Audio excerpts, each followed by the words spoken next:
जय श्री कृष्ण। आइए आज हम सुनते हैं ध्रुव जी की कथा। आपसे वही बात हम दोहराते हैं। आप हमारे चैनल को सब्सक्राइब करें, लाइक करें और शेयर करें। महाराज मनु जी के दो पुत्र हुए, प्रियव्रत और उत्तानपाद। भगवान वासुदेव की कला से उत्पन्न होने के कारण दोनों संसार की रक्षा के लिए तत्पर रहते थे। उत्तानपाद के सुनीति और सुरुचि नाम की दो पत्नियां थीं। उनमें राजा को सुरुचि अधिक प्रिय थी तथा सुनीति, जिसका पुत्र ध्रुव था, राजा को उतनी प्रिय नहीं थी। एक दिन राजा उत्तानपाद सुरुचि के पुत्र उत्तम को गोद में लेकर प्यार कर रहे थे। उसी समय ध्रुव ने भी गोद में बैठना चाहा। उसी समय घमंड से भरी हुई सुरुचि ने अपने सौत के पुत्र ध्रुव से कहा, तू राज सिंहासन पे बैठने का अधिकारी नहीं है। तू भी राजा का बेटा है तो क्या हुआ? मैंने तुझे अपनी कोख में धारण नहीं किया। हाँ, यदि तुझे सिंहासन की इच्छा है तो तपस्या करके परम पुरुष श्री नारायण की आराधना कर और उनकी कृपा से मेरे गर्भ से जन्म ले। मैत्रेय जी कहते हैं कि विदुर जी 5 वर्ष का अबोध बालक ध्रुव रोता हुआ अपनी मां के पास आया।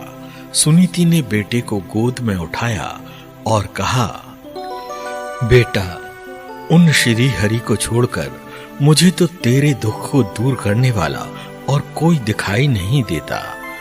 तुम्हें उन्हीं श्री हरि को खोजना चाहिए। माता सुनीति ने जो वचन कहे थे वे अभीष्ट वस्तु की प्राप्ति का मार्ग दिखलाने वाले थे। अतः उन्हें सुनकर बालक ध्रुव नगर से निकल पड़े। यह सब समाचार सुनकर कि ध्रुव वन में तप करना चाहता है, नारद जी वहां आए और उन्होंने ध्रुव के मस्तक पर अपना हाथ रखा और कहा, बेटा, अभी तू बच्चा है और तेरी उम्र अभी खेलने की है, अतः किसी बात से तेरा मान या अपमान कैसे हो सकता है? समय आने पर इसके लिए प्रयत्न करना। विधाता के विधान के अनुसार सुख दुख जो भी प्राप्त हो उसी में चित्त को संतुष्ट रखना चाहिए। ध्रुव ने कहा, भगवान, सुख दुख से जिनका चित्त चंचल हो जाता है उन लोगों के लिए आपने कृपा करके शांति का यह बहुत ही उत्तम उपाय बताया है, किंतु मुझ जैसे अज्ञानियों की दृष्टि वहां तक नहीं पहुंच पाती। हे ब्राह्मण, मैं उस पद पर अधिकार प्राप्त करना चाहता हूँ जो त्रिलोक में सबसे श्रेष्ठ है। ध्रुव की बात सुनकर नारद जी बहुत प्रसन्न हुए और उस पर कृपा करके उसे सदुपदेश दिया। नारद जी ने कहा, बेटा, तेरी माता ने जो बताया है वही तेरे लिए परम कल्याण का मार्ग है। भगवान श्री हरि के चरणों की सेवा ही इसका उपाय है।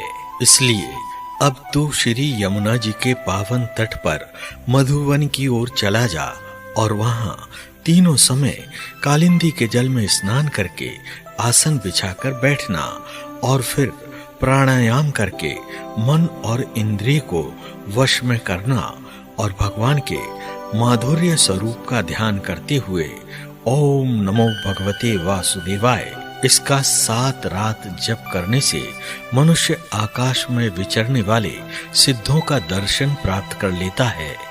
श्री नारद जी से उपदेश पाकर ध्रुव जी ने परिक्रमा करके उन्हें प्रणाम किया और मधुवन की यात्रा प्रारंभ की। मैत्रेय जी ने कहा, विदुर जी, नारद जी के बताए हुए साधन से बालक ध्रुव ने मधुवन में पहुंचकर यमुना जी की धारा में स्नान कर अपने आप को निर्मल किया और आसन पर बैठकर प्राणायाम की क्रिया से अपने चित्त को भगवान वासुदेव के चरणों में स्थित कर दिया। प्रारंभ में उस बालक ने 3 दिन के उपवास में कैथ और बेर के फल खाकर ही तप किया। समाधि योग से भगवान की आराधना की और 5वां महीना लगने पर सांस को जीतकर पैर के एक अंगूठे पर खड़े रहकर भगवान वासुदेव को अपने चित्त में स्थिर कर दिया। विराट स्वरूप भगवान गरुड़ पर सवार होकर अपने भक्त को देखने मधुबन में आए। बालक ध्रुव ने ज्यों ही नेत्र खोले तो सामने चतुर्भुज श्याम स्वरूप था। उनके मस्तक पर मुकुट, कान में कुंडल, गले में कौस्तुभ मणि और वैजंती माला, शरीर पर पीतांबर धारण किए सामने खड़े थे। बालक ध्रुव उनके चरणों में लेट गया और स्तुति करने लगा। भगवान ने कहा, उत्तम व्रत का पालन करने वाले राजकुमार, मैं तेरे हृदय का संकल्प जानता हूँ। यद्यपि उस पद का प्राप्त होना बहुत कठिन है, तो भी मैं तुझे वर देता हूँ कि तेरा कल्याण हो। जिसके चारों तरफ ग्रह, नक्षत्र और तारागण ज्योतिष चक्कर लगाता रहता है, वह लोक मैं तुझे प्रदान करता हूँ। अभी तेरे पिता तुझे राज सिंहासन देकर वन को चले जाएंगे, तब तू 36,000 वर्ष तक धर्म पूर्वक पृथ्वी का पालन करेगा। तत्पश्चात बालक ध्रुव से पूजित हो और उसे अपना पद प्रदान कर भगवान गरुड़ध्वज उसको देखते देखते अपने लोक को चले गए।